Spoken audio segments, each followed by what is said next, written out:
अस्सलाम वालेकुम student. Lecture को स्टार्ट करते हैं। जो प्रीवियस दो टॉपिक्स हमने पढ़े हैं, एक फिक्स्ड बायस था और एक हमारे पास जो था वो एमिटर बायस था। पहले उनको थोड़ा डिस्कस कर लेते हैं कि उनमें डिफरेंस क्या था। जो फिक्स्ड बायस कॉन्फ़िगरेशन थी उसमें आपके पास जो एमिटर है वो डायरेक्टली ग्राउंड के साथ अटैच था, और जो एमिटर बायस्ड कॉन्फ़िगरेशन थी उसमें जो एमिटर है वो वाया रेजिस्टेंस ग्राउंड के साथ अटैच था। एमिटर बायस कॉन्फ़िगरेशन में एमिटर के साथ एक रेजिस्टेंस थी आर ई, ठीक है, जो कि बेस और एमिटर से होते हुए आर ई एक रेजिस्टेंस थी। और फिक्स्ड बायस के अंदर आर ई रेजिस्टेंस मौजूद नहीं थी। हमारा जो एमिटर था वो फिक्स्ड बायस के अंदर 0 वोल्ट के ऊपर था, उसके ऊपर वोल्टेज ड्रॉप उसके क्रॉस 0 था। जबकि एमिटर बायस कॉन्फ़िगरेशन के अंदर जो एमिटर है वो 0 वोल्टेज के ऊपर नहीं था। सर्टेन वोल्टेज ड्रॉप उसके क्रॉस था वी ई, जो कि आई ई आर ई के इक्वल था। और उसी रेजिस्टेंस को हमने ये भी कहा हुआ था कि दैट इज़, उसको हम आर इनपुट भी कह लेते थे कि R I is equal to beta plus 1 times R E. तो फिर हमने इन दोनों कॉन्फ़िगरेशंस को स्टडी किया, उसके न्यूमेरिकल्स किए, फिर उसको कंपेयर किया। अभी भी आपको एग्जांपल 4.5 नज़र आ रही होगी, उसमें हमने कंपैरिजन किया था दोनों कॉन्फ़िगरेशंस का। और कंपैरिजन के ऊपर हमारा जो मेन फोकस था वो स्टेबिलिटी के ऊपर था कि किसी तरह से जो क्यू पॉइंट है वो चेंज ना हो। क्यू पॉइंट मुख्तलिफ़ तरीक़ों से चेंज हो सकता है, जिसमें एक टेम्परेचर वेरिएशन भी है, बीटा के चेंज होने से भी हो सकता है, या सर्किट का कोई भी पैरामीटर जिसके चेंज होने से वीसीई और आईसी पे इफ़ेक्ट पड़े और उसके करस्पॉन्डेंस आपके पास क्यू जो पॉइंट है, जो क्यूसेंट पॉइंट है, वो चेंज हो जाए।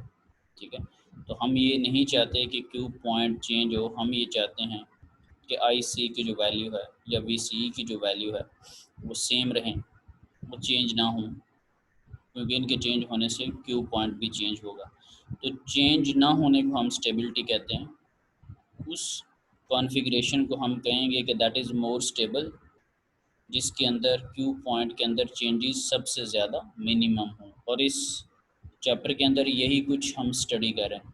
तो पहली कॉन्फ़िगरेशन की निस्बत दूसरी कॉन्फ़िगरेशन में हमने थोड़ी सी बेहतरी देखी थी, और लास्ट टाइम एग्जांपल 4.5 कवर की। एक दफ़ा बीटा 50 था और एक दफ़ा बीटा 100 था। फिर हमने कुछ कंपैरिजंस किए थे, इन दोनों की बुनियाद पे हमने दोनों को कंपेयर किया और हमने ये देखा कि कंपैरेटिवली एमिटर बायस कॉन्फ़िगरेशन ज़्यादा स्टेबल है फिक्स्ड बायस की निस्बत। तो आज जो हमने वोल्टेज डिवाइडर कॉन्फ़िगरेशन पढ़नी है उसमें हम देखेंगे कि वो इन दोनों की निस्बत ज़्यादा स्टेबल है, और एक ड्रामेटिक चेंज उसके अंदर हमें क्लियरली नज़र आएगा जब हम कोई ऐसी एग्जांपल करेंगे जिसमें हम कंपैरिजन सेट कर रहे होंगे। तो वो इन दोनों की निस्बत काफ़ी बेहतर है। ये चैप्टर जब स्टार्ट किया था तो मैंने आपसे एक चीज़ डिस्कस की थी कि हम जो थर्ड चैप्टर में ट्रांजिस्टर को पढ़ के आए हैं कि ट्रांजिस्टर स्विचिंग भी कर सकता है, और जो ट्रांजिस्टर है वो एम्पलीफिकेशन भी कर सकता है। तो हमने ये मान लिया कि ट्रांजिस्टर को एज एन एम्पलीफायर यूज़ करना है, और फिर हमने इस पूरे चैप्टर के अंदर यही स्टडी करना है कि जो आप डीसी बाइसिंग करेंगे ट्रांजिस्टर की, क्योंकि उसे डीसी सप्लाई देना भी ज़रूरी है। जो डीसी बाइसिंग करेंगे वो कोई ना कोई तो उसकी कॉन्फ़िगरेशन होगी, कोई ना कोई तो सर्किट बनेगा, और वो सर्किट ऐसा बनना चाहिए जो कि सबसे ज़्यादा स्टेबल हो। तो इस पूरे चैप्टर के अंदर हम different configurations one by one पढ़ते जा रहे हैं, और एवेंचुअली वो चूज़ करेंगे जो कि that is more stable as compare to the other configurations. लेकिन एटलीस्ट हम काफ़ी सारी कॉन्फ़िगरेशन स्टडी कर लेंगे, और फिर जब कॉन्फ़िगरेशन के पॉइंट ऑफ व्यू से, स्टेबिलिटी के पॉइंट ऑफ व्यू से हमें पूरा जो यकीन होगा, पूरी श्योरिटी होगी, तो फिर हम इनपुट सिग्नल अप्लाई करेंगे और हमें अपना डिज़ायर्ड आउटपुट सिग्नल मिलेगा, जिसके लिए ये सारा कुछ किया है। बीच में डीसी बाइसिंग के रिस्पेक्ट से कोई हर्डल नहीं होगी। ठीक है, तो वो पाँचवें चैप्टर में करना है, अभी फोर्थ चैप्टर में। आई होप सो कि ये जो मैंने बैकग्राउंड बताई है सारे इससे अभी तक इत्तेफाक कर रहे होंगे, और मैं इसको आगे कंटिन्यू करता हूँ। ठीक है, इसमें कोई इशू तो नहीं है? No sir. सर कोई इशू नहीं। और उम्मीद है कि आपको कंपैरिजन भी काफ़ी अच्छा लगा होगा। वैसे तो अपनी तारीफ़ नहीं करनी चाहिए, लेकिन मैंने कोशिश की है थोड़ा सा ओवरऑल एक चीज़ को समराइज़ करने की कि हम क्या स्टडी कर रहे हैं और क्या कर रहे हैं। ये मैं लेक्चर के अंदर कहीं ना कहीं थोड़ा वक्त निकाल के समराइज़ कर देता हूँ, क्योंकि जब हमें गोल का पता हो, हमें डेस्टिनेशन का पता हो, तो फिर लेक्चर को पढ़ने में या टॉपिक पढ़ने में थोड़ी आसानी रहती है कि हम क्या करें। अदरवाइज़ बस ये होता है कि जस्ट टॉपिक्स कवर हो रहे होते, हमें एम या ऑब्जेक्टिव क्लियर नहीं होता कि हम क्या करें। तो एक दफ़ा प्रीवियस पिक्चर को देख लेते हैं कि जो आपने लास्ट टाइम, ये एक कॉन्फ़िगरेशन थी, ये एक न्यूमेरिकल था और जिसको हमने किया था। आप देख रहे हैं कि मीटर साइड के ऊपर ये एक रेजिस्टेंस लगी हुई है, ठीक है। So yes sir. इसका अभी वेरी क्विक वे में हमने इसके दो लूप्स लगाए थे। एक बेस और मीटर वाला लूप था, ये जो 430 किलो ओम और 1 किलो ओम ये वाला एक लूप था, जिसको बेस और मीटर लूप कहते हैं। और एक लूप हमने लगाया था कलेक्टर मीटर वाला लूप। सो उन दोनों की मदद से हमने आई बी, आई सी और वी सी ई को कैलकुलेट किया था, न्यूमेरिकल भी किया। फिर हमने स्टेबिलिटी पे थोड़ी बात की। स्टेबिलिटी के बाद फिर हमने एक कंपैरिजन किया दोनों कॉन्फ़िगरेशंस का। फिर ये हमारे पास सैचुरेशन लेवल था, और ये सैचुरेशन लेवल को आपको पता है फिक्स्ड बायस के अंदर भी हमने डिस्कस किया था। इसमें भी हमारे पास सैचुरेशन लेवल है। सैचुरेशन लेवल को डिस्कस करना इसलिए ज़रूरी है कि आपका जो करंट है, जो आई सी है, उसकी जो मैक्सिमम वैल्यू है वो आई सी सैचुरेशन से कम कम रहनी चाहिए, क्योंकि आई सी सैचुरेशन की तरफ जाने का मतलब ये है कि आप सैचुरेशन रीजन में जा रहे हैं। तो हम चूँकि एम्पलीफिकेशन को डिस्कस कर रहे हैं, तो इसलिए हमें अपनी लिमिट्स का आइडिया होना चाहिए कि हमने आई सी सैचुरेशन वाली लिमिट को क्रॉस नहीं करना। ये एंड पॉइंट है आपके पास एम्पलीफिकेशन रीजन का, लीनियर रीजन का, एक्टिव रीजन का, ये इनका एंड पॉइंट है। तो हमने इस तरफ नहीं जाना, ना कट ऑफ की तरफ जाना है, ना सैचुरेशन की तरफ जाना है। तो हमारी जो बहुत ज़्यादा जो बुनियादी चीज़ है वो हम आई सी बेसिकली एम्पलीफिकेशन में कैलकुलेट कर रहे थे। मोस्टली कर तो काफ़ी सारे पैरामीटर्स रहे होते हैं, हम ये बेसिकली देख रहे होते हैं कि आई बी जो इनपुट करंट है वो बहुत मिनिमम है, और उसको बीटा टाइम्स मल्टीप्लाई करके आपको आउटपुट करंट आई सी मिल रहा है। तो आपका फोकस आई सी की तरफ होता है। आप ये बता रहे होते हैं कि एम्पलीफिकेशन हो रही है, आपको एम्पलीफाइड वर्जन मिल रहा है सिग्नल का, आपने उसको इनपुट दी, वो एम्पलीफाई करके दे रहा है। तो कहीं एम्पलीफिकेशन के चक्कर में, कहीं जिस बात के चक्कर में हम जो हमारी जो लिमिट है, जो रीजन है, कहीं हम उसको ही ना क्रॉस कर जाए। तो इसीलिए वक्तन फ़ौक्तन हर कॉन्फ़िगरेशन के एंड पे आपकी जो लिमिट है उससे आपको वो आपके सामने लाई जाती है कि आपने आई सी सैचुरेशन से नीचे नीचे रहना है, क्योंकि इससे पीछे पीछे रहना है, जो कि आपके पास कॉन्फ़िगरेशन जो है वो एम्पलीफिकेशन रीजन के अंदर है। ठीक है, क्योंकि हम जस्ट एम्पलीफिकेशन को फ़िलहाल डिस्कस करें। तो इसीलिए आपने फिक्स्ड प्राइस में भी ये कैलकुलेशन देखी थी, और अभी भी आप यहाँ पर ये कैलकुलेशन जो है वो देख रहे हैं। आप यहाँ पर अगर एक चीज़ देखें, ये आई सी, यहाँ पर एक छोटा सा एक पॉइंट आपसे डिस्कस करते हैं कि इस वी सी सी में वी सी ई नहीं है आपके पास। अगर आप यहाँ पर देखें तो चूँकि आपके पास जो बेसिक फार्मूला होता है उसके अंदर वी सी ई भी होता है, वी सी सी भी होता है, और आई सी मल्टीप्लाई हुआ होता है आर सी और आर ई के साथ। या अगर आप राइट साइड पे जो पिक्चर नज़र आ रही फिगर 4.24, उम्मीद है सबको ये नज़र आ रही होगी। तो इसको अगर देखें तो इसमें वी सी सी भी है, आई सी आर सी भी है, और आई सी आर ई भी है, और एक वी सी ई भी है जिसको यहाँ पर ज़ीरो किया गया। तो ये क्यों बेसिकली ज़ीरो किया गया? प्रीवियसली हमने फिक्स्ड बाइस के अंदर भी इसको डिस्कस किया था। कोई रीज़न का कोई आइडिया है कि क्यों इसको ज़ीरो किया गया? Why we are saying that is zero?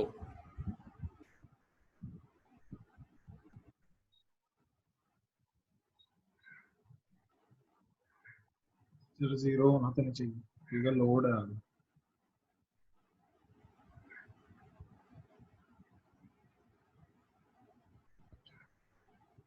कोई जवाब नहीं। नो सर, ये लोड है आगे तो जीरो होना तो नहीं चाहिए, इसको आर ई लगा हुआ है। ये लोड है। यस सर, मैं कह रहा हूँ कि आर ई है तो उसके क्रॉस ड्रॉप तो आना चाहिए, तो बी सी जीरो नहीं होना चाहिए। आर ई के क्रॉस तो ड्रॉप आपके पास होगा, उसको आपने फार्मूला के अंदर भी लिखा हुआ। आप फार्मूला के अंदर देखिए तो फार्मूला के अंदर इक्वेशन 4.25 के अंदर, इक्वेशन 4.25 इसके अंदर आर ई मौजूद है रेजिस्टेंस, और उसके साथ करंट भी मौजूद है जो यस इधर सर। आपको आई सी नज़र आ रहा है। तो आर ई के क्रॉस जो ड्रॉप है that is equal to I C R E या आई ई आर ई, तो वो फार्मूला के अंदर मौजूद है। आर ई का कंपोनेंट मौजूद है, करंट का कंपोनेंट भी मौजूद है जो कि Ohm law V is equal to I R होता है, वो कंपोनेंट मौजूद है जो कि आप चाह रहे हैं कि उसको मौजूद होना चाहिए, तो वो मौजूद है। सर लेकिन मैं ये कह रहा हूँ कि देखें बी सी ई जो है हमारे पास इधर जीरो बताया जा रहा है डायग्राम के अंदर, तो वो जीरो मैं कह रहा हूँ कि होना नहीं चाहिए। वो डिफरेंस ज़ीरो किया गया। डिफरेंस वी सी ई का मतलब क्या होता है, V C minus V E, वो डिफरेंस ज़ीरो है। वो ये मतलब नहीं है कि zero minus zero is equal to zero, that would be any certain value. Yes sir. और उसका जो यस। डिफरेंस है वी सी ई, जो कलेक्टर और मीटर के क्रॉस अगर आप फाइंड आउट करें, उन दोनों का अगर आप पोटेंशियल डिफरेंस लें तो दैट इज़ ज़ीरो। वो इनफरादी तौर पर किसी एक को ज़ीरो का क्लेम नहीं कर रहा, वो कलेक्टर और मीटर को जॉइंटली जो है वो उसको ज़ीरो कह रहा है। उसको उसने शॉर्ट ओके। सर्किट कहा हुआ, क्योंकि जब कोई चीज़ शॉर्ट सर्किट होती है एक सिंपल वायर के तौर पर बिहेव करेगी, तो voltage drop across that point zero होगा। क्योंकि जब आप किसी को एक वायर कह रहे हैं सिंपल, तो उसका मतलब है उसकी रेजिस्टेंस ज़ीरो है। जब आप किसी को शॉर्ट सर्किट यस कह रहे हैं दैट मीन्स कि उसका वोल्टेज ड्रॉप ज़ीरो है, रेजिस्टेंस भी ज़ीरो है, तो इनडायरेक्टली वोल्टेज ड्रॉप ज़ीरो है। सैचुरेशन रीजन बेसिकली आपके पास वो वाला रीजन होता है कि जब आपके पास करंट की वैल्यू दोनों फॉरवर्ड बाइस होते हैं, बेसिकली बेस मीटर भी और कलेक्टर बेस दोनों जंक्शन फॉरवर्ड बाइस होते हैं, और मैक्सिमम आपको करंट मिल रहा होता है। सैचुरेशन का मतलब ये है कि फर्दर आई बी को उस लेवल के ऊपर, अगर उतने वोल्टेज के ऊपर आप आई बी को अगर ऐड अप करें तो मजीद आई सी में कोई तब्दीली आपको नज़र ना आ रही हो। उसके अंदर ऑलरेडी करंट हमारे पास जो होता है वो मैक्सिमम होता है। करंट मैक्सिमम कब होगा, जब वोल्टेज ज़ीरो होगा तो करंट मैक्सिमम होगा। इसको आप क्लोज स्विच के तौर पे भी कंसिडर करते हैं। सैचुरेशन रीजन उसका मतलब है switch is closed, close switch है। और क्लोज स्विच के अंदर क्या होता है कि मैक्सिमम करंट होता है और वोल्टेज ज़ीरो होते हैं।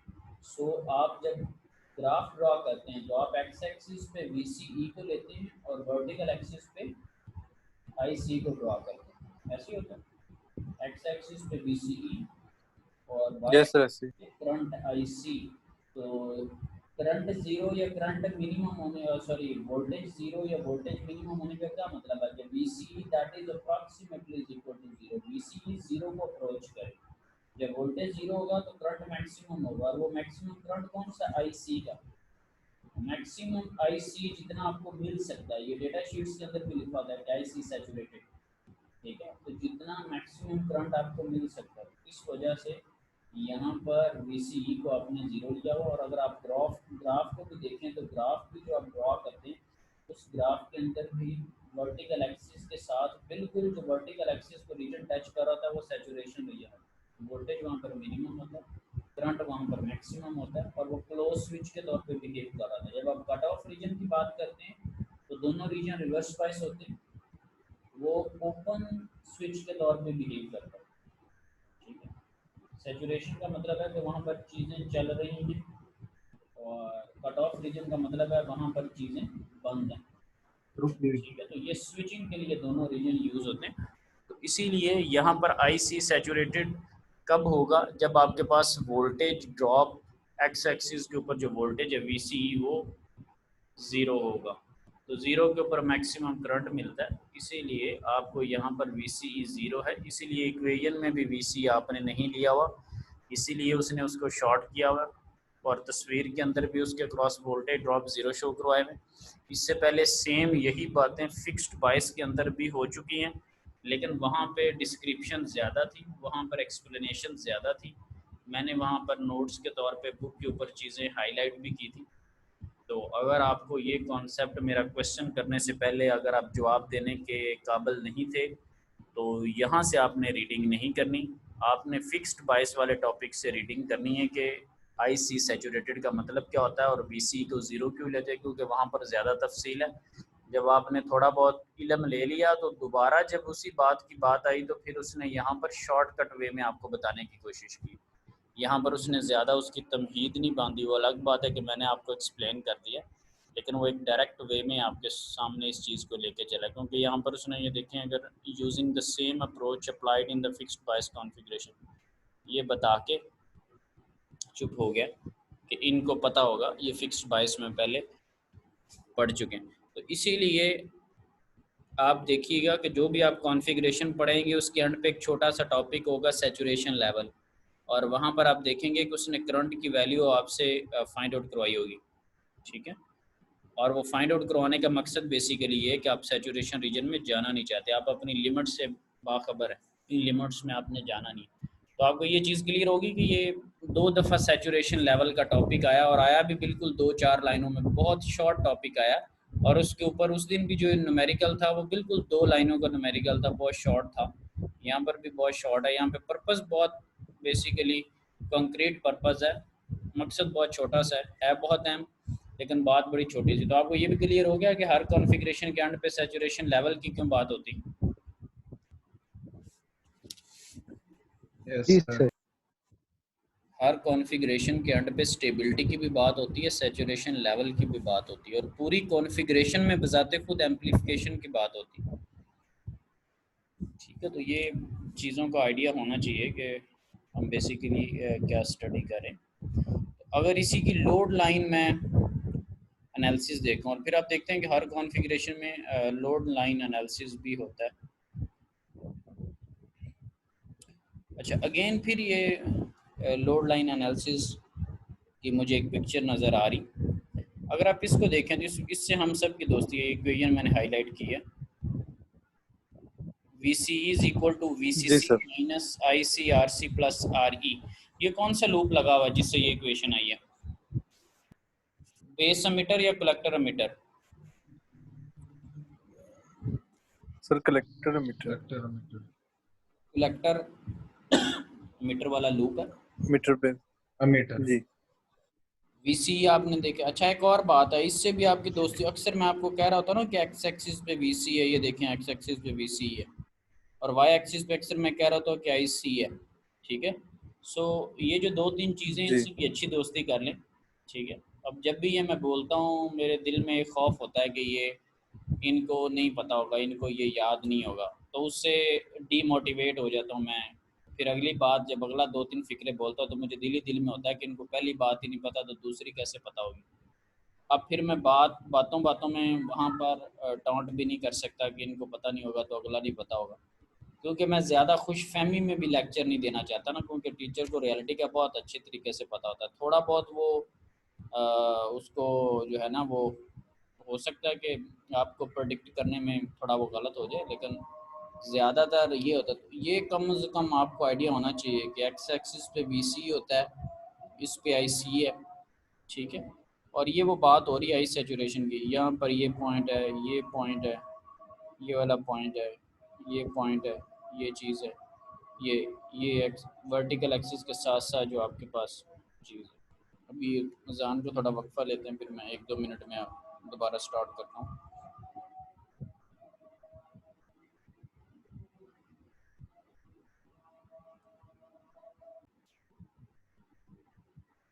ओके जी, लेट्स स्टार्ट अगेन। ग्राफ था आप लोगों के सामने, अभी भी आपको नज़र आ रहा होगा ना?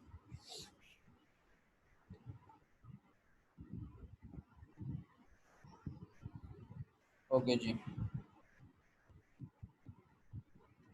अच्छा, इस पे मैं टॉपिक से हट के थोड़ा सा कुछ लिखने लगा हूँ। इसमें बेसिकली क्या होता है कि ये जो रीजन जो मैंने हाईलाइट किया, ये जो वर्टिकल एक्सिस के साथ वाला रीजन है, ये कौन सा रीजन होता है वैसे?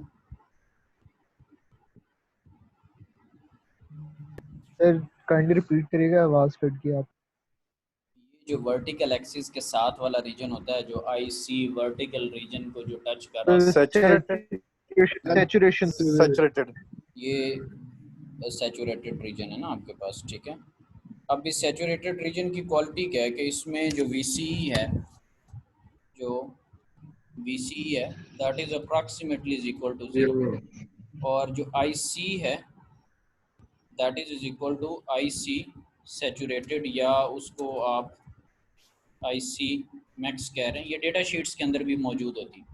अब इसी चीज़ को आप क्लोज स्विच का भी नाम दे रहे हैं। क्लोज स्विच में क्या होता है, जब कोई चीज़ फ्लो कर रही है और स्विच क्या करता है कि उसकी अपनी कोई रेजिस्टेंस नहीं होती, वोल्टेज ड्रॉप जाते खुद वो कुछ नहीं कर रहा होता, खुद वो आपसे कुछ नहीं ले रहा, मैक्सिमम वो करंट दे रहा है, रेजिस्टेंस मैक्सिमम है, सॉरी मिनिमम है, रेजिस्टेंस बिल्कुल वहाँ पर नहीं है। यही नहीं आप चाह रहे होते, क्या ख्याल है? मिनिमम। और यही जब चीज़ें अगर आप अपना जो रीजन है, अगर ये वाला जो रीजन है, ये जो इसके करीब था एंड पे, इसको अगर आप देखें, ये जो बिल्कुल एक्स एक्सिस के साथ लाई कर रहा है, इस रीजन को आप जी क्या कह रहे थे? ये जो VC के साथ है बिल्कुल X axis. Cut off region है सर, ये cut off region, cut off region. जी बिल्कुल। ये आपके पास जो है वो ये वाला जो रीजन है, ये सारा रीजन आपके पास कट ऑफ रीजन है, ठीक है।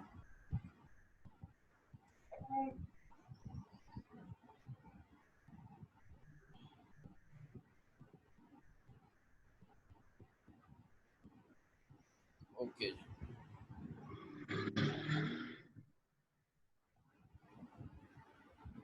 अच्छा, अब ये जो बॉटम में जो रीजन है जिसको आपने कट ऑफ रीजन का है, इसको भी अगर देखें तो यहाँ पर आपके पास क्या होता है कि IC 0 होता है यहाँ पर, ठीक है। करंट क्या है? यस IC जो है, जो करंट है वो आपके पास 0 है। IB क्या है? IB भी अप्रॉक्सीमेटली 0 है, क्योंकि जैसे जैसे आप ऊपर जा रहे हैं IB की वैल्यू बढ़ती जा रही है। IB 0 माइक्रोएम्पेयर था, फिर 5 माइक्रोएम्पेयर, 10 माइक्रोएम्पेयर, 20, 50। IC 0 है, IB 0 है। IB 0 है तो IC क्या होता है? बीटा टाइम्स IB, तो आपके पास 0 है। और जो वोल्टेज है वो क्या है? वोल्टेज क्या बोला?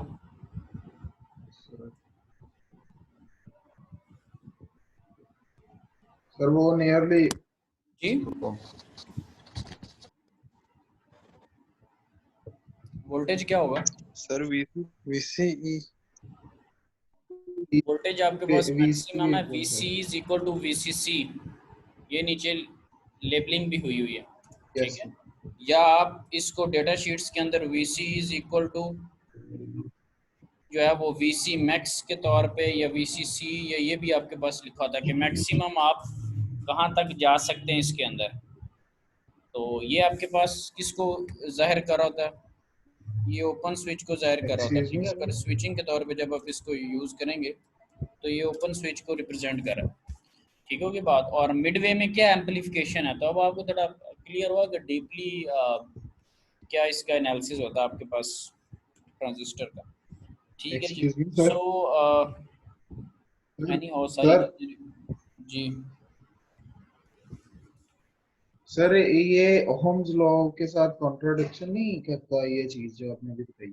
नहीं, ओहम लॉ के साथ कंट्राडिक्ट नहीं कर रहा, ओहम लॉ को तो सपोर्ट कर रहा है बेसिकली।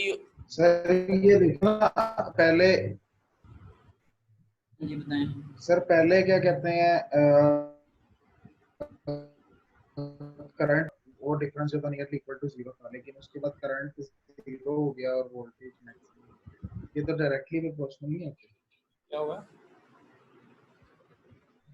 हाँ जी, रिपीट कीजिएगा अपनी बात। सर ये करंट और वोल्टेज जो है वो डायरेक्टली प्रोपोर्शनल, सर ये करंट और वोल्टेज जो है वो डायरेक्टली प्रोपोर्शनल होते हैं अकॉर्डिंग टू ओम्स लॉ, लेकिन जी यहाँ जी, पे एक कम हो रहा है या एक ज्यादा हो रहा है तो दूसरा उसके ऑपोजिट रिएक्ट कर रहा है। इसमें ये है कि करंट। देखें, जो वोल्टेज ड्रॉप की बात हो रही है ना, ठीक है। जो वोल्टेज ड्रॉप है उसको हम रेजिस्टेंस के पॉइंट ऑफ व्यू से डिस्कस करें।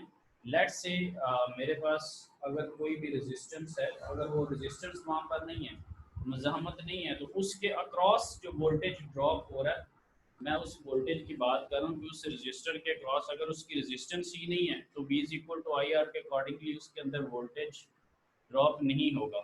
तो जब कोई चीज़ के किसी चीज़ के अंदर Yes. वोल्टेज ड्रॉप नहीं होता तो उसके अंदर फिर करंट जो है वो मैक्सिमम होगा।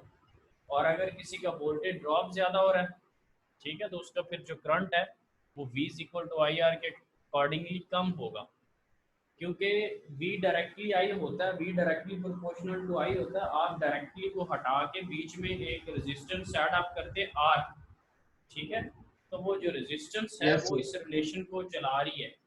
V डायरेक्टली आई है, लेकिन जब आप बीच में डायरेक्टली का साइन हटा रहे, बीच में एक रेजिस्टेंस को ला रहे, तो ये रेजिस्टेंस उनको ड्राइव करी, ठीक है। तो I अगर आप लेते हैं, I क्या होगा, I इज इक्वल होगा V ओवर R। तो अब यहाँ पर I is equal to V over R है, इसी ओम लॉ की बात करें, I is equal to V over R है। तो यहाँ पर अब आप देखें कि रेजिस्टेंस कम होगी तो करंट की वैल्यू क्या होगी, रेजिस्टेंस ज़्यादा होगी तो करंट की वैल्यू क्या होगी।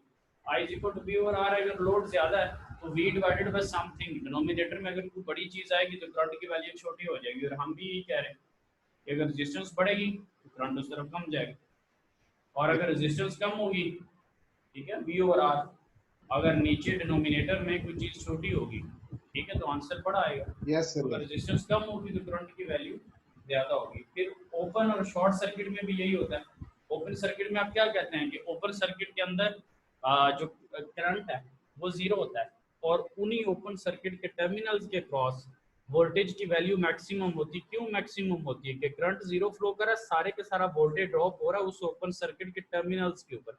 यही बात जब आप शॉर्ट सर्किट के सेंस में करते हैं, जब आप कहते हैं कि एक वायर शॉर्ट है, तो नोडल मैश जब आपने किया होगा, जब आपके पास एक वायर शॉर्ट थी, तब आपने कहा कि ये जो वायर शॉर्ट है इसके क्रॉस वोल्टेज जो है वो ड्रॉप जीरो है, V is equal to zero है। और करंट उसके क्रॉस शॉर्ट सर्किट में क्या होता है, मैक्सिमम होता है आपके पास, करंट उसके अंदर मैक्सिमम है और Yes, sir. वोल्टेज ड्रॉप उसके क्रॉस जीरो है। अगर वो नोडल वगैरह भी आप कर रहे हैं तो जो वायर आप बिल्कुल सीधी लाइन लगा देते हैं वर्टिकल, आप देखिए उसके क्रॉस आपने V is equal to zero लिखा हो, ठीक है। तो ये डायरेक्टली है, आप Yes. डायरेक्टली को हटा देते हैं, रेजिस्टेंस को ले आते हैं, और फिर जब लोड्स वगैरह की बात कर रहे थे तो फिर रेजिस्टेंस के साथ इंक्लूड करके आप बात कर रहे होते, ठीक है। आई होप सो कि ये पॉइंट आपको ठीक हो क्लियर गया. हो गया होगा। जी सर। ओके Yes, जी, sir. Yes. इसमें अब मैक्सिमम जो वोल्टेज मिल सकते हैं ना वो ये VCC है, और इधर ये वाली चीज़ है। अब ये कैसे आ गया VCC over RC plus R, ये यही चीज़ है। जब आप वर्टिकल एक्सिस की बात करते हैं तो वर्टिकल एक्सिस के ऊपर VC क्या होगा, ज़ीरो हो जाएगा। यहाँ पे VC यहाँ पर ज़ीरो होगा, ठीक है। सो VC Zero. ज़ीरो है, Yes, sir.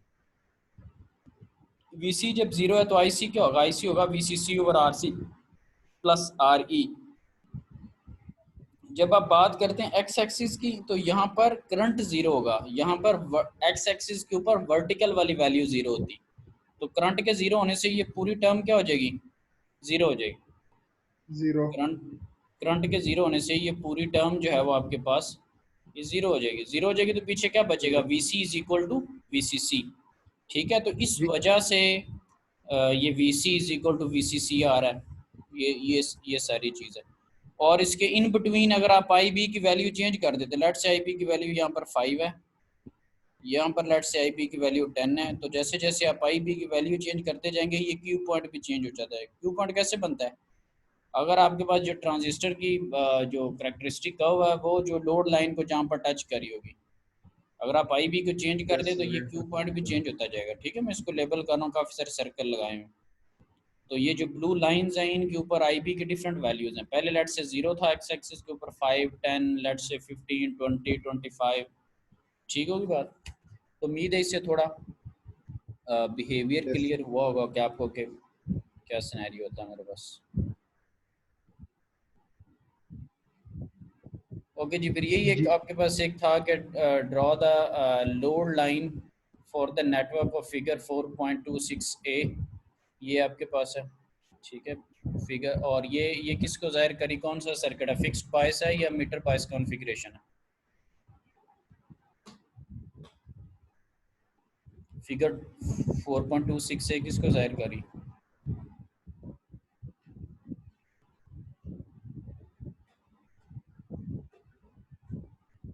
आप लोगों से पूछ रहा हूँ यार, उर्दू समझ नहीं आती जब वंस समवन इज सेइंग कि किसको जाहिर कर रही है, तो ये क्वेश्चन हो रहा है सर या ये मीटर बेस ग्रामर भी खराब है? Base emitter sir, base metre.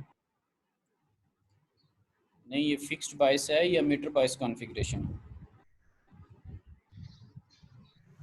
Metre bias configuration है सर। ये मीटर बायस्ड है। Emitter bias emitter configuration, bias लगे। ठीक है। So draw the load line for the network of figure 4.26a on the characteristics for the transistor appearing in figure 4.26b। ये आपके पास characteristic curve है transistor की 4.26 figure के अंदर, और ये आपके पास नेटवर्क है जिसकी बेस के ऊपर ये आगे आपने जो है वो लोड लाइन एनालिसिस करना है। लोड लाइन जो है वो ड्रॉ करनी है। आपकी लाइन का एक कोना जो है वो वर्टिकल एक्सिस को टच कर रहा होगा और एक कॉर्नर उस लाइन का जो है वो एक्स एक्सिस को टच कर रहा होगा, अभी जैसे आपने ऊपर देखा है। सो आपको एक एक लाइन जो है वो ड्रॉ करनी है ताकि आप लोड लाइन एनालिसिस कर सकें, ठीक है। तो इन दोनों को यूज़ करना है। पार्ट बी में क्या कहता है, for a Q point at the intersection of the load line with the base current of 15 microampere, find the values of IC and VCE। तो Q पॉइंट कैसे बनता है वैसे, अगर आपने बनाना हो तो?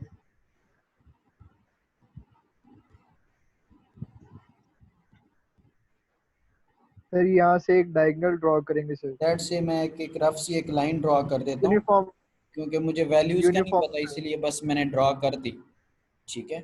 सो Q पॉइंट काफ़ी सारे बन रहे हैं। ये भी Q पॉइंट है, ये भी Q पॉइंट है, ये भी Q पॉइंट हो सकता है, ये भी Q पॉइंट सर है, जहाँ हो जहाँ सकता है पे ये सारे Q पॉइंट है। Q पॉइंट क्या होता है, जहाँ पर आपकी लोड लाइन जो जो लोड की लाइन है, लोड लाइन जहाँ पर कैरेक्टरिस्टिक कर्व को टच कर रही हो वो आपका Q पॉइंट होता है, ठीक है। तो फिर काफ़ी सारे Q पॉइंट है, और Q पॉइंट लेना कौन सा है, 15 उसके यहाँ माइक्रोमीटर। से आइडियल क्यू पॉइंट देना है।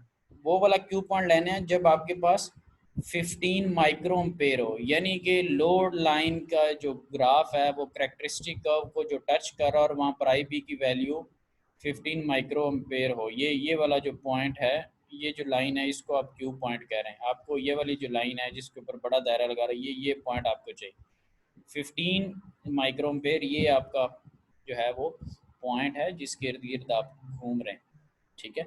और ये उसने क्या कहा कि find the value of I C and V C. तो आई सी और वी सी का इससे क्या ताल्लुक है? ताल्लुक इससे है क्योंकि जो क्यू पॉइंट होता है उसके लाइन अगर दो ड्रॉ करें तो एक्स एक्सिस के ऊपर वी सी होता है और वाई एक्सिस के ऊपर आई सी होता है, ठीक है। ये मैंने दो लाइन ड्रॉ कर दी हैं, नज़र आ रही होंगी आपको, ठीक है।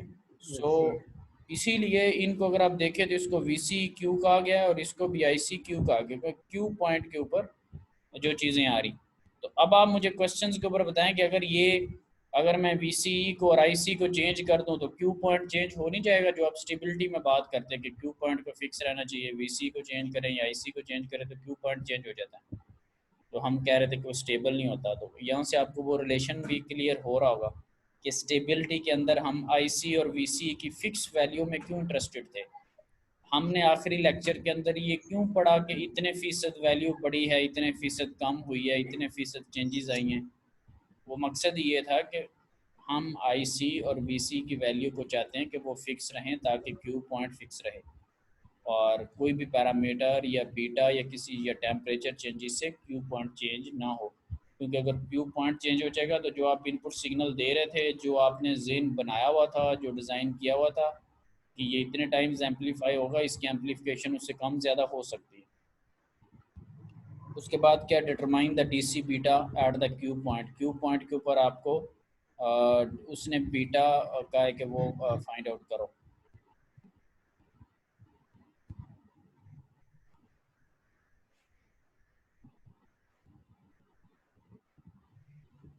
ओके जी। सो बीटा का वैसे क्या, basically I C is equal to beta times I B. तो आपने जो है वो बीटा बताना है, beta is equal to I C over I B. तो Q पॉइंट के ऊपर जब आप Q पॉइंट फाइंड आउट करेंगे तो जो उसके ऊपर आई बी और आई सी की वैल्यू होगी, वो आप बताएंगे उसको। और डी पार्ट में कहता है कि यूजिंग द बीटा, जो बीटा आया होगा, using the beta for the network determined in part C, calculate the required value of R B. अगर आप इसको देखें तो आर बी जो है वो एक आर्बिट्रेरी, उसकी कोई भी वैल्यू हो सकती है। आर बी की उसने वैल्यू आपको नहीं बताई हुई, आर सी और आर ई की वैल्यू बताई हुई है। तो आर सी की क्या वैल्यू है वैसे? 2.2 किलो हम। आर सी 2.2 है और आर ई 1.1 किलो में। सो आपने आर बी की उसको वैल्यू बतानी and suggest a possible standard value. अब मुझे आर बी का पता है कि जब मैं आर बी कैलकुलेट कर रहा होता हूँ ना, तो मैं बेस मीटर लूप लगाता हूँ और उस रास्ते में वी सी सी आता है, उस रास्ते में जो है वो आई बी आर बी आता है, उस रास्ते में वी बी ई आता है, उस रास्ते में अमीटर के अक्रॉस वोल्टेज ड्रॉप आता है आर ई के क्रॉस, ठीक है। और उसका फॉर्मूला भी लास्ट टाइम जो था वो आपने देखा था कि I B is equal to V C C minus V B E over R B plus beta plus 1 R E. इस टाइप का आपने फॉर्मूला जो था वो लास्ट टाइम देखा था। ये मैंने कहाँ से देख के सारा बोला, ये मैं पिक्चर को सामने रख के देख रहा हूँ कि उसके रास्ते में जो जो चीज़ें आ रही हैं, क्योंकि करंट, मैंने करंट का फॉर्मूला बताया ना, तो करंट होता है वोल्टेज ओवर आर, तो जो वोल्टेज नेट निकला है वो डिवाइडेड बाय जो रेजिस्टेंसेस हैं। सो एनी हाउ, तो आपको खैर आर बी की वैल्यू बतानी है, उसने नहीं बताई हुई, आपने खुद से इस पैरामीटर को चूज़ करना है, ठीक है। सो अगर लोड लाइन के अकॉर्डिंगली किया जाए तो, क्योंकि क्यू पॉइंट निकलता ही तब है जब लोड लाइन ड्रॉ होगी और जिससे टच करा होगा। अभी मैंने ग्राफ लाइन बनाई थी ना, ठीक है। सो वी सी जब ज़ीरो होगा, वी सी ज़ीरो कब होता है? वर्टिकल एक्सिस के ऊपर। तो I C is equal to V C C over R C plus R E, जिसको डिस्कस हम कर चुके हैं 5.45। और जब आई सी ज़ीरो होगा तो V C is equal to V C C, और वो कितना हो जाएगा 18। So the resulting load line appears in figure 4.27। ये जैसे मैंने ड्रॉ की थी, क्योंकि मेरे पास तो वैल्यूज़ नहीं थी, मैंने तो अभी न्यूमेरिकल सॉल्व नहीं किया था। तो आपने देखा कि वी सी सी 18 और 5.45, इससे आपने लाइन ड्रॉ की। तो ये देखें उसने क्यू पॉइंट जस्ट 15 वाला लिया है, क्योंकि उसने कहा कि 15 के अकॉर्डिंगली बनाए। तो क्यू पॉइंट का आपने ड्रॉ कर दिया, एक्स एक्सिस पे जो टच कर रहा था वो V C is equal to 7.5, और वर्टिकल एक्सिस पे I C is equal to 3.3 milli ampere. इनके सबस्क्रिप्ट में क्यू क्यू है, क्योंकि ये with respect to the Q points values आई हैं। सो अगर आप आई बी को फाइंड आउट, ओके जी। सो वी सी भी आपको पता चल गया, आई सी भी आपको पता चल गया। बीटा क्या होगा? बीटा जो है वो I C over I B, I C over I B, तो बीटा 220 आपके पास आ रहा है। इसी तरह आप आर बी की तरफ जाते हैं। अब आई बी का फॉर्मूला क्या होता है? I B is equal to V C C minus V B over R B plus beta plus 1 R E. तो सारी वैल्यूज आपने प्लग इन कर दी, जस्ट आपके पास आर बी की वैल्यू नहीं है, ठीक है। आई बी भी आपको पता है कि 15 माइक्रो एम्पेयर है, बताया उसने डेटा के अंदर। सो जब आपने इसको सॉल्व किया तो ये वैल्यूज़ आपके पास आ रही हैं 15 micro ampere R B 17.3 minus 3.65। ये पूरे को सारे को आपने सॉल्व किया है ना, ये इसको मैं हाईलाइट करता हूँ, इस सारे को आपने सॉल्व किया। तो इस पूरी इक्वेशन जिसको अभी मैं हाईलाइट करके कर्सर मूव कर रहा हूँ, इसमें जो अननोन है वो सिर्फ आर बी अननोन है। आर बी के आपके पास वैल्यू नहीं है, बाकी सब की वैल्यू है। तो आर बी आपने कैलकुलेट किया, दैट इज़ 910 किलो ओम, ठीक है। कोई इतराज़ वगैरह? नहीं सर, बिला इतराज चलने दो। नहीं सर, अभी तक तो। अच्छा जी। अच्छा, जो बेसिकली मेन टॉपिक था वो तो कहीं दूर ही रह गया। वोल्टेज डाइस उसको डिवाइडर। उसको हल्का सा डिस्कस करने की कोशिश करता हूँ, लेकिन अगेन उसमें जाने से पहले एक तो उसका नाम है वोल्टेज डिवाइडर बायस कॉन्फ़िगरेशन। नाम से लग रहा है कि वोल्टेज ने जो है ना वो डिवाइड होना है, ठीक है। यानी कि कॉन्फ़िगरेशन कुछ ऐसी बनेगी कि वोल्टेज आपके पास डिवाइड होगा, नो डाउट। डिवाइड हो जाएगा। देखूंगा तो पता चल जाएगा कि voltage divider bias configuration, voltage divide होगा। ये तो कॉन्फ़िगरेशन का नाम सजेस्ट कर रहा है। इट फील्स लाइक के कोई ऐसी कोई टेक्निक होगी, नो डाउट। लेकिन अगेन बात फिर उधर ही है कि मैं ये चाहता हूँ कि मेरे पास ज़्यादा से ज़्यादा स्टेबल कॉन्फ़िगरेशन बन जाए। ये वाली जो कॉन्फ़िगरेशन होगी ये पहले वाली दोनों कॉन्फ़िगरेशन से बहुत ज़्यादा स्टेबल होगी, क्योंकि पहली दो कॉन्फ़िगरेशन में कोई ख़ास फ़र्क नहीं था, थोड़ा थोड़ा डिफरेंस आया था, हमने एक न्यूमेरिकल भी किया था। यहाँ पर बहुत ज़्यादा डिफरेंस जो है वो क्रिएट होगा, ठीक है। सो वो डिफरेंस बेसिकली किसका होगा, वो स्टेबिलिटी का होगा। और स्टेबिलिटी बेसिकली क्या होती है या स्टेबिलिटी किस तरफ लेके जाएगी, आप ये चाहते हैं कि आप टेम्परेचर के इफ़ेक्ट से, बीटा के इफ़ेक्ट से, या जो आपने नेटवर्क बनाते हैं उसके किसी भी पैरामीटर के इफ़ेक्ट से आप इंडिपेंडेंट हो जाएं, आपके क्यू पॉइंट के ऊपर फ़र्क ना पड़ रहा हो, आपको इन सारी चीज़ों से जो है ना वो आज़ादी मिल जाए, तभी आपका जो नेटवर्क होगा, जो कॉन्फ़िगरेशन होगी वो ज़्यादा स्टेबल होगी, ठीक है। तो इसको पढ़ लेते थोड़ा सा। In the previous bias configuration the bias current IC and voltage VCE, ये भी ग्राफ भी हमने देखा है, were a function of the current gain beta of the transistor. हमने देखा कि जो बीटा है that is directly linked with the IC and VCE, जो कलेक्टर का करंट है और जो कलेक्टर मीटर का वोल्टेज है उसके साथ डायरेक्टली कनेक्शन है बीटा का। क्या हमें बीटा के कनेक्शन से क्या एतराज़, अगर है भी तो अब एतराज़ क्या उस पर।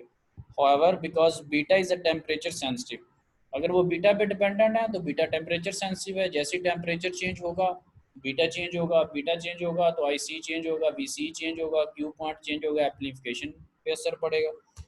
सो और बीटा जो है उसकी कोई वैल्यू नहीं है, बीटा की कोई खास फिक्स वैल्यू नहीं है, बीटा वेरी करता रहता है, ठीक है। So the actual value of the beta is not well defined, ये इश्यूज हैं, उसकी कोई खास वैल्यू टेम्परेचर डिपेंडेंट है, वो चेंज होगा।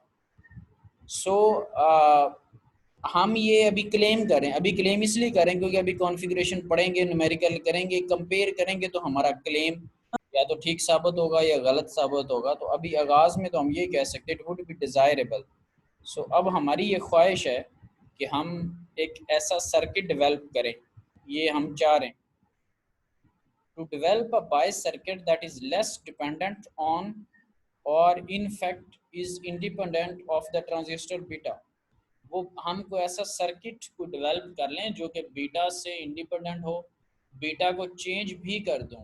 आपको लास्ट टाइम कंपैरिजन की एग्जांपल कराई थी, एक में बीटा 50 था और एक में बीटा 100 था। आपने दोनों में देखा कि आईसी 100% ही चेंज हो गया था, 1% नहीं, 2 नहीं, 3 नहीं, 4 नहीं। अब 100 टाइम्स अगर चीज़ें चेंज हो रही हैं तो इसका तो कोई हल नहीं है। हम तो ये चाहते थे कि ये फिक्स रहे, और अगर फिक्स नहीं भी रह रही तो कम से कम कोई 5% उसमें एरर आ जाए, कोई 10% आ जाए। 0 to 100% ये चेंजेस तो बिल्कुल बियरेबल नहीं है। तो अभी हम ये चाह रहे हैं, अभी हमें ये क्लेम करने जा रहे हैं कि जो मैं वोल्टेज डिवाइडर जो बायस कॉन्फ़िगरेशन पढ़ूंगा उसके अंदर ये वाली चीज़ें नहीं होंगी। अब मैं ट्रांजिस्टर के अंदर से आईसी, आईबी, बीटा इनको ख़त्म तो नहीं कर सकता, तो मैं फिर अपनी कॉन्फ़िगरेशन के अंदर ही ऐसा कुछ करूँगा, ऐसे कोई रजिस्टर इस तरह से लगा होगा कि वोल्टेज और करंट कुछ इस तरह से डिवाइड हो रहा होगा कि ऑटोमेटिकली ये जो मेरी चीज़ें हैं मुझे उनसे खलासी मिल जाएगी, क्योंकि ये I C is equal to beta times I B, या इनके जो फार्मूलाज हैं ये तो चेंज नहीं हो सकते। मैं ट्रांजिस्टर की जो बुनियादी खसूसियात हैं उनको तो चेंज नहीं कर सकता। हाँ, किसी ऐसे सर्किट में ट्रांजिस्टर लगा सकता हूँ जो कि उसकी चीज़ों को असर कम से कम कर रहा हो, उसको मैं किसी ऐसे तरीके से सर्किट के अंदर इंसर्ट करूँगा कि मेरे पास जो इफ़ेक्ट है वो कम से कम हो। ऐसा नहीं हो सकता कि मैं थ्योरी के अंदर से बीटा को निकाल दूँ, थ्योरी के अंदर से आई सी को निकाल दूँ, थ्योरेटिकली आई बी को कहीं ले जाऊँ, वी सी को कहीं ले जाऊँ। तो जो थ्योरेटिकल जो चीज़ें हैं वो तो उधर ही रहेंगी, वो तो ट्रांजिस्टर के साथ 100% जुड़ी रहेंगी। मैंने कुछ ऐसा काम करना है, कोई कॉन्फ़िगरेशन ऐसी टाइप की बनानी है कि इन चीज़ों का, इनके बदलने से क्यू पॉइंट चेंज ना हो। ये नहीं जेन मिलाना कि अब हम कोई ऐसा काम करेंगे कि बीटा ही बीच में से ख़त्म हो जाएगा, क्योंकि उसने बीटा के एक दो आपको नुकसानात से गिनवा दिए हैं। तो ये मतलब नहीं है, क्योंकि बीटा के एम्पलीफिकेशन दे रहा है, बीटा ही ख़त्म हो गया, एम्पलीफायर ही ख़त्म हो गया, ट्रांजिस्टर का जो एक बुनियादी मकसद है वही ख़त्म हो गया। तो कॉन्फ़िगरेशन ऐसी बनानी है कि ये उसके ऊपर जो है ना वो असर कम से कम हो। आप इस पिक्चर को देखें, फिगर 4.28 को, इसमें देखिए आपको कोई ऐसा फील हो रहा है कि वोल्टेज डिवाइड होगा या वोल्टेज डिवाइड होता हुआ आपको नजर आ रहा है, या ऐसी कोई थिंकिंग डेवलप होती?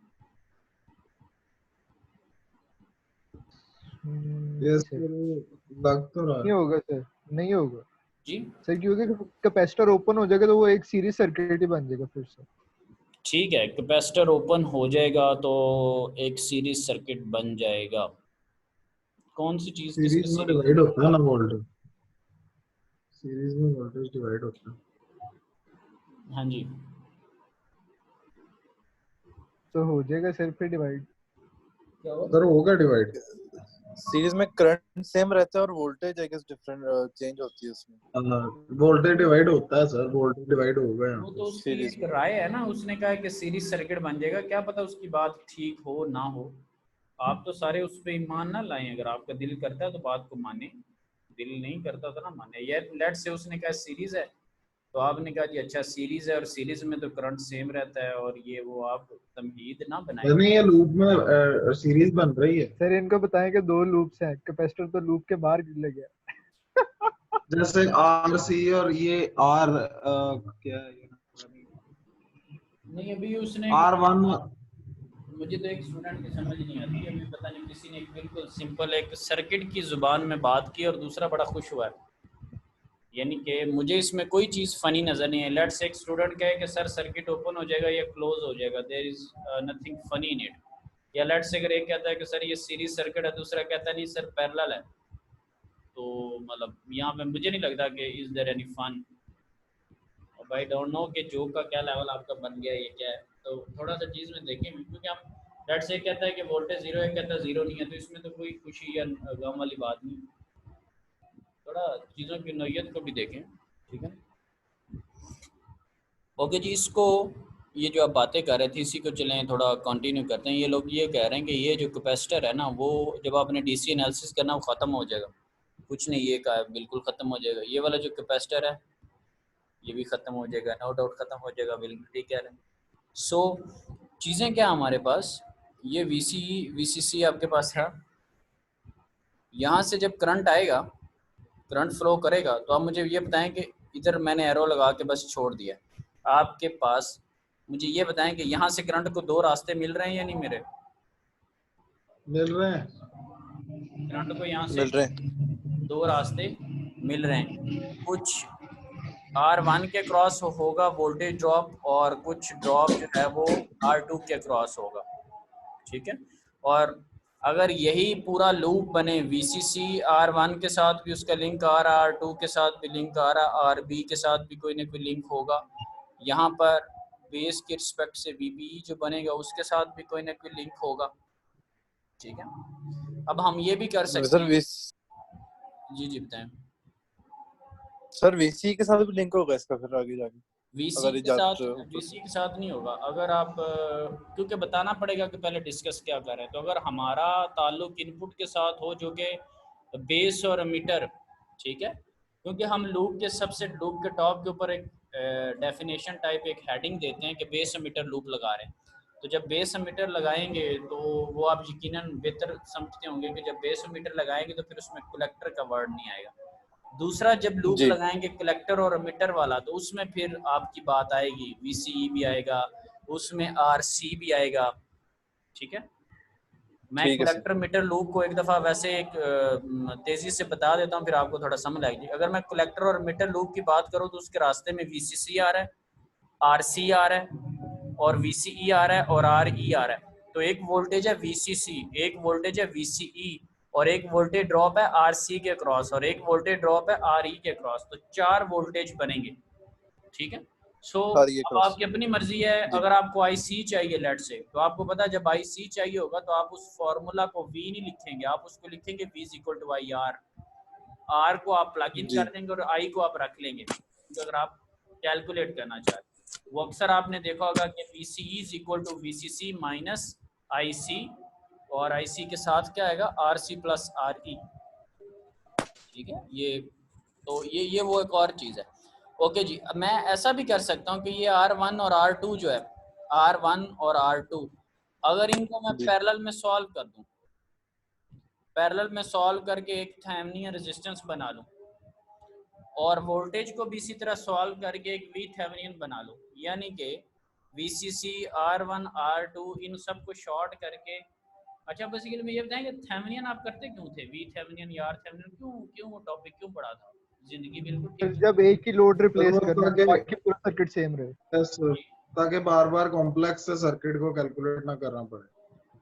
ठीक है, ये एक दो कमेंट मुझे सुनाई दिए हैं, तकरीबन ठीक लग रहे हैं कि वो ये कह रहे हैं, जो कि मुझे थोड़ा फील हुआ है, जो ये कहना चाह रहे हैं कि हमें अगर लेट से कोई कॉम्प्लेक्स सर्किट है, वो कह रहे हैं कि बार बार उसको सॉल्व ना करना पड़े, या अगर एक बहुत लेंथी सा सर्किट है और आप उस सर्किट में इंटरेस्टेड ही नहीं है, आप इंटरेस्टेड ना बेस के ऊपर लेट से, तो बेस से पहले अगर 8-10 रेजिस्टेंस लगे हुए हैं या कुछ वोल्टेजेस लगे हुए हैं या बड़े कॉम्प्लेक्स से सर्किट बने हुए हैं, तो आप तो उनमें इंटरेस्टेड ही नहीं। माइट भी आप बेस मीटर और कलेक्टर की लेग पे इंटरेस्टेड हो। So what you are going to do, आप फिर क्या करते हैं कि उन सारों का एक इक्विवेलेंट सर्किट बना लेते हैं, उन सारे सर्किट की तरह जो अनवांटेड है, जो आप एनालिसिस नहीं करना चाहते, आप उसकी जगह एक इक्विवेलेंट सर्किट बना लेते हैं जो जाहिर उसी को कर रहा होता है।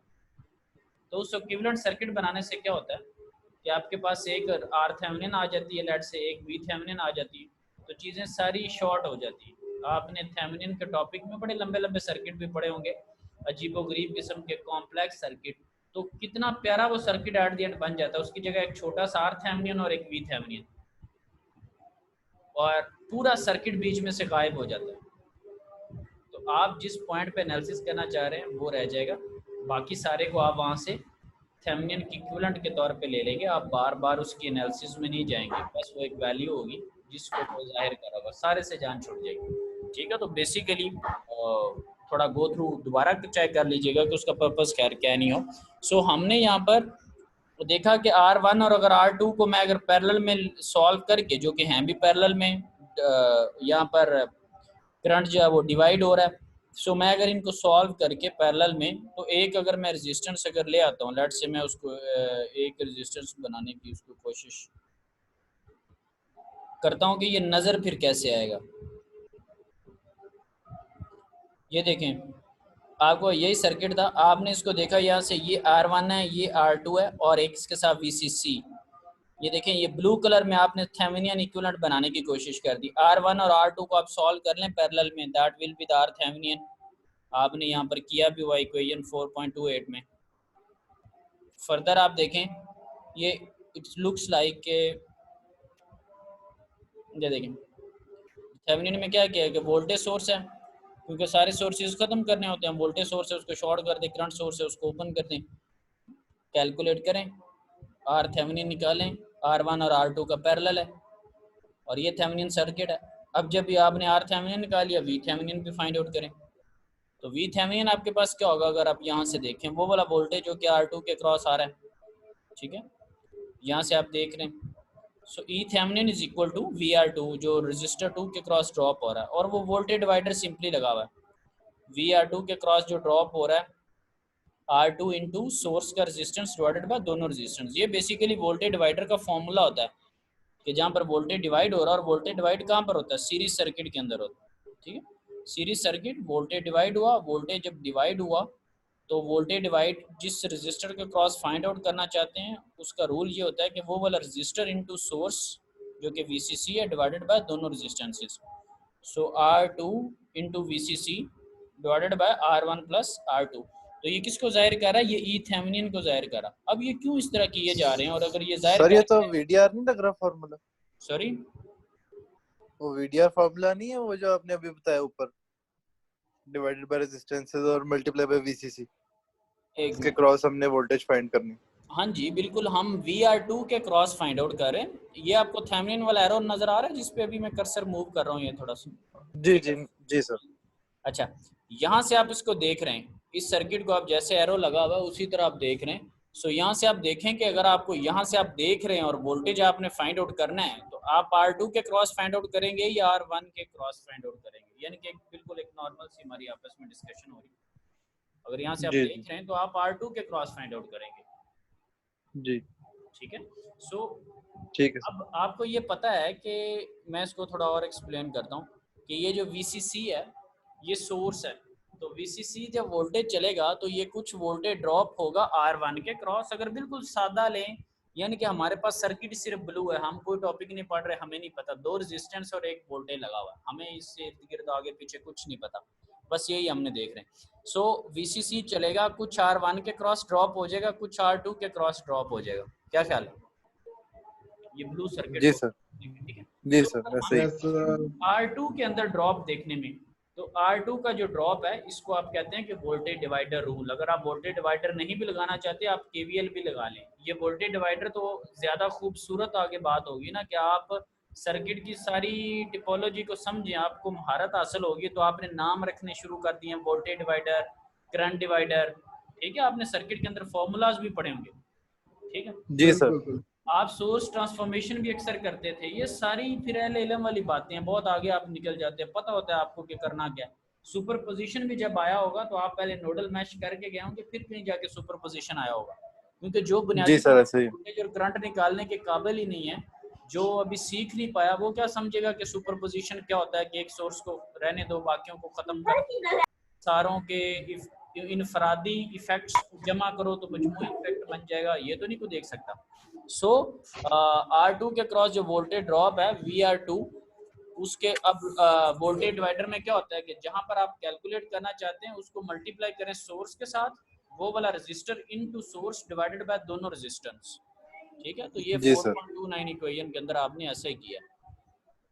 तो अब उम्मीद है ये बात ठीक। क्लियर होगी इसको। अच्छा, ये अब तस्वीर नज़र कैसी आएगी, ये बनेगी कैसे, क्योंकि हमने इतनी सारी चीज़ें डिस्कस कर ली हैं, कुछ अजीब सा लग रहा है, RThevenin भी पता लग गया, VThevenin भी पता लग गया, हमारा जो ओरिजिनल सर्किट है कहीं वो इसकी लहर में कहीं गुम तो नहीं हो गया। फिगर 4.34 देखें, inserting the Thevenin equivalent circuits. आप वापस आ जाएं अपने सर्किट के अंदर, उसके अंदर आपने थेवेनिन लगा दिया, फिर आपने RThevenin भी लगा दिया, और फिर देखे आगे आपका वही ट्रांजिस्टर वापस आ गया जिस तरह का था वो उसी तरह से। अब इसमें ये देखिएगा, ये आपके पास वही रजिस्टर ट्रांजिस्टर है जिसको मैंने हाईलाइट किया, नजर आ रहा है? जी सर, Yes, sir. अब क्वेश्चन ये है कि ये देखें, ये RThevenin भी आपको नजर आ रहा है?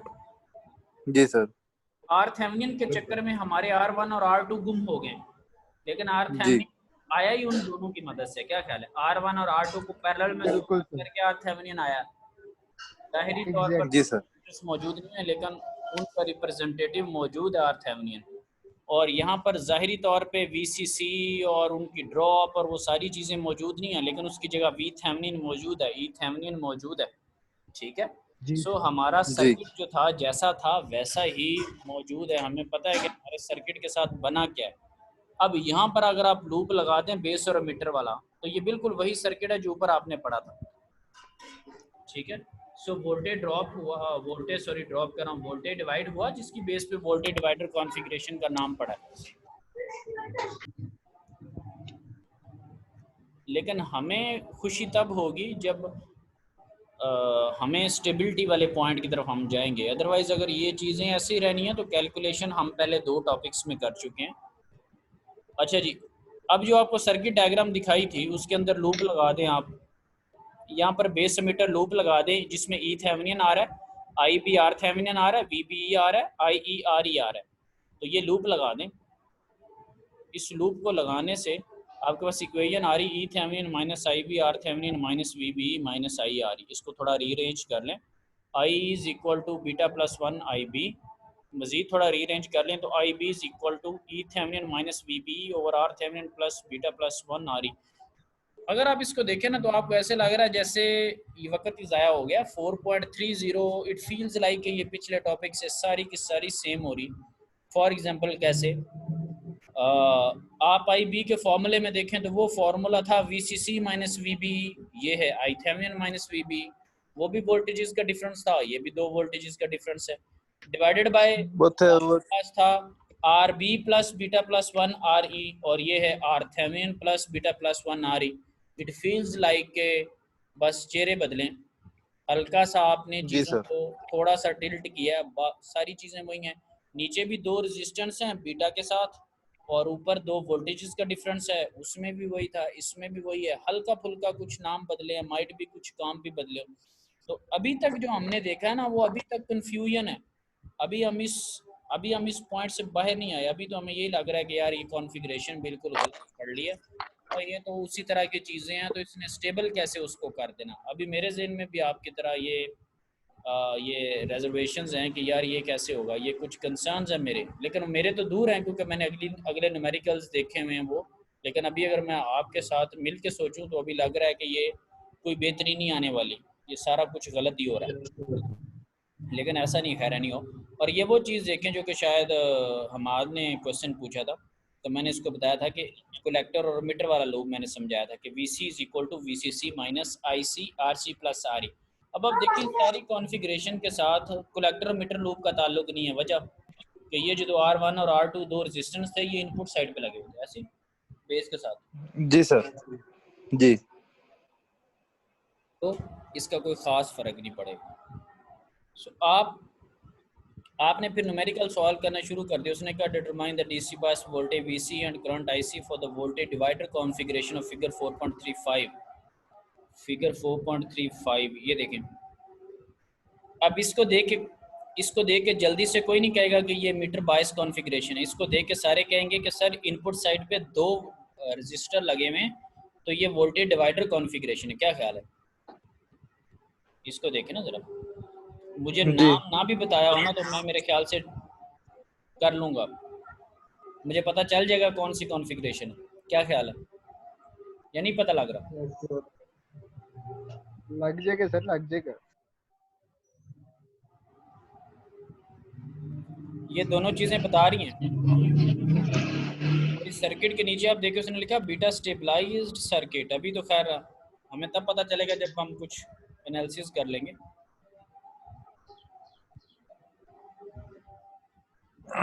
तो आपने उन्हीं फार्मूलाज को यूज़ करते हुए आर थेवेनिन निकाली जो कि दोनों पैरेलल था, फिर ई थेवेनिन निकाल लिया जो कि वोल्टेज डिवाइडर था, R2 के क्रॉस आपने फाइंड आउट किया ये, फिर आपने IB निकाल दिया, ये फॉर्मूला आपने यूज़ किया, यही उसने वैल्यूज़ कही थी, आपने उनको फाइंड आउट कर लिया, फिर आपने VC फाइंड आउट कर लिया।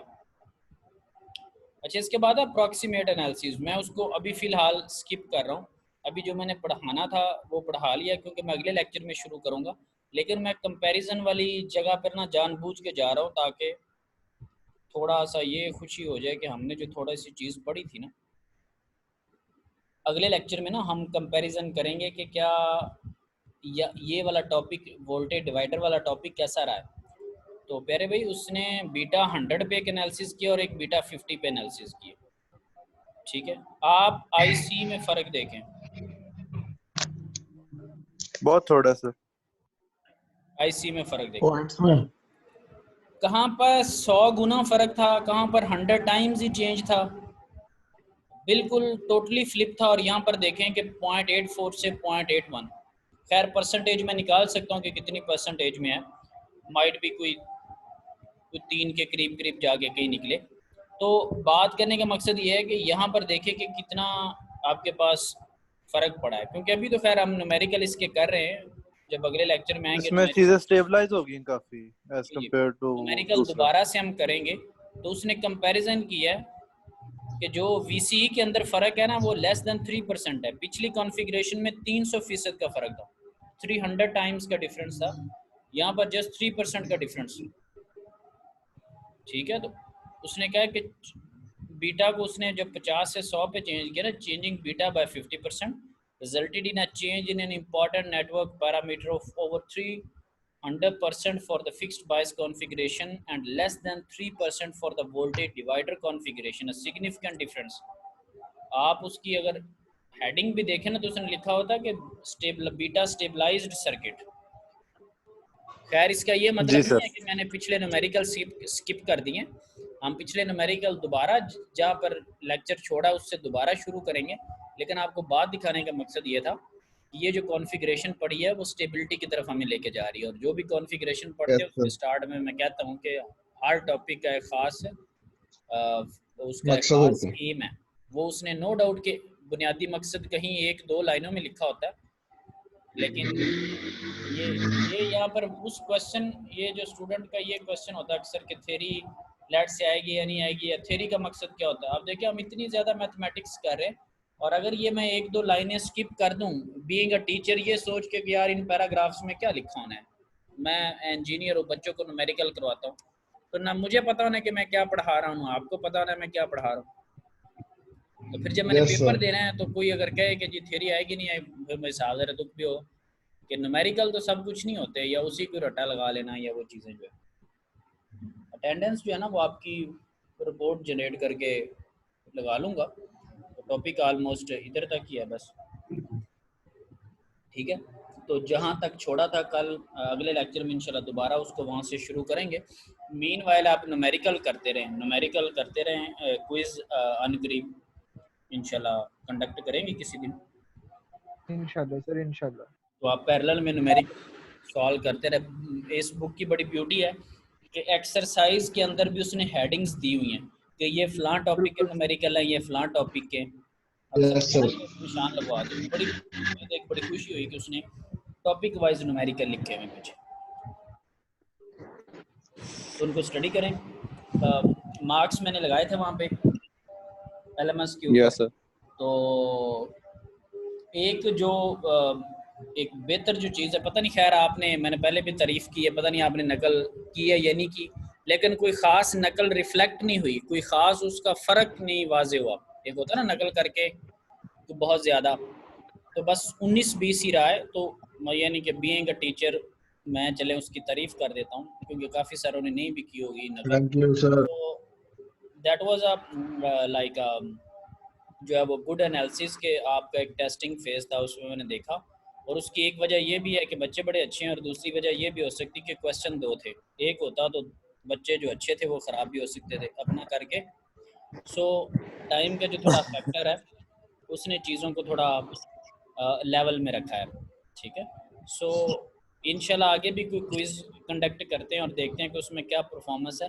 तो एक मैं आपको बुनियादी चीज़ बता दूं, ये जो हम EDC का कोर्स पढ़ रहे हैं ना, ये नो डाउट कि हम पढ़ रहे हैं और ये गुजर रहा है, या फिजिकल सिस्टम भी होता तो गुजर जाना था, मैंने आपको महसूस नहीं करवाया। लेकिन ये इतना आसान कोर्स नहीं है, ये बहुत बेसिक और एक बड़ा एक डिफ़िकल्ट टाइप का कोर्स है जिसको डिफ़िकल्ट नहीं बनाया हुआ। इसमें अगर आप थ्योरी देखें तो वो भी इतनी डीप है कि इंसान की हैरत गुम हो जाती है, और न्यूमेरिकल पोर्शन भी देखें तो वो भी इसमें ठीक ठाक है। अगर आप दूसरे चैप्टर पे ही लेट से पेपर ले लें ना, मिसाल के तौर पे जी कोरोना आ गया, बस दूसरे चैप्टर होगा, तो आप उधर से पास फेल का अंदाज़ा लगा सकते हैं।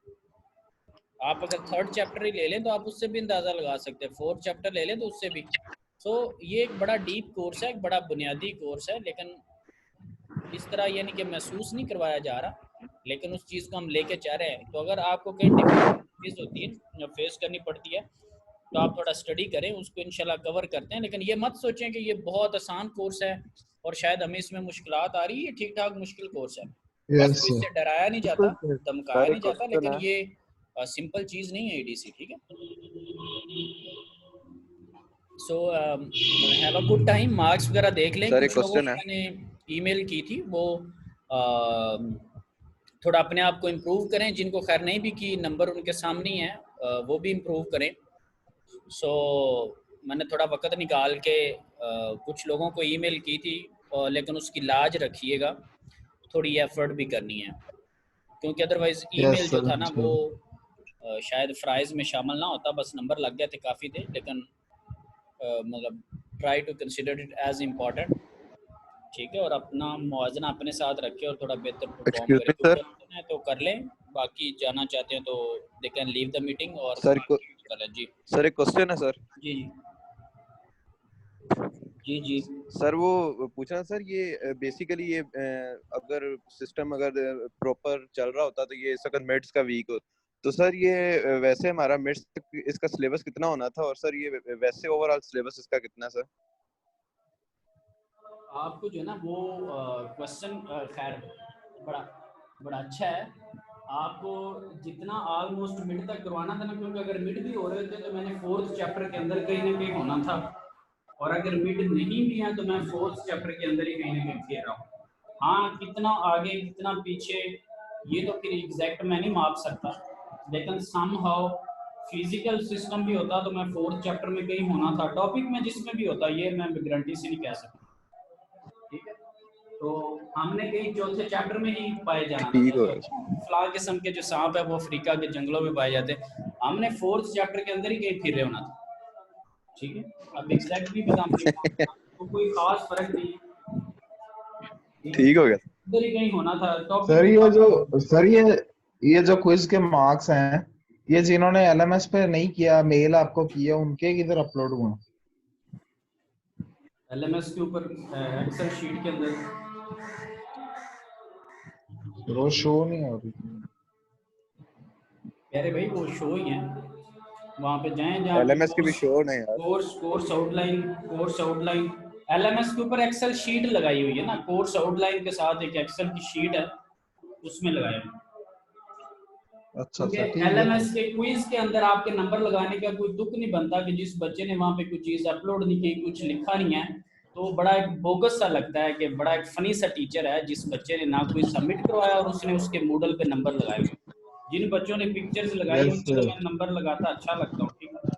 अब किसी को तो ये नहीं पता कि इसने मेल पे किया है, तो वहां पर आपने लिखा कुछ ना हो और एक बंदा उसको अटेम्प्ट को व्यू करे और वो देखे कि अच्छा यार इस बच्चे ने कुछ भी नहीं लिखा और सामने नंबर दिए हुए 8, तो थोड़ी सी मेरी भी तारीफ करे, थोड़ी सी आपकी भी करे, तो इज्जत बहुत प्यारी है। इसलिए मैंने आपकी एक्सेल शीट के अंदर नंबर लगा के एलएमएस पे अपलोड किए। जिन्होंने एलएमएस पे मुझे कोई सबमिट करवाया उनके मैंने एलएमएस पे ही ऐड कर दिया ताकि वो देख ले, और जिन्होंने मेल की थी उन सब के एक्सेल शीट पे लगा के और अपलोड किए। और उसमें आप देखेंगे आगे लिखा हुआ कि मैंने एलएमएस से चेक किया है या ईमेल से चेक किया है, कौन सा क्वेश्चन चेक किया है। वहाँ पे आप मेरे कमेंट्स देखेंगे, थोड़ी आपको खुशी भी होगी, वहाँ पे आपको रंग भी नजर आएंगे, कलर भी है।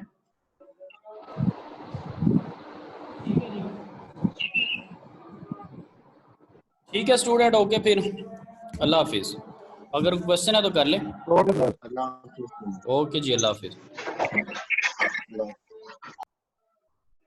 अल्लाह हाफिज सर। अल्लाह हाफिज।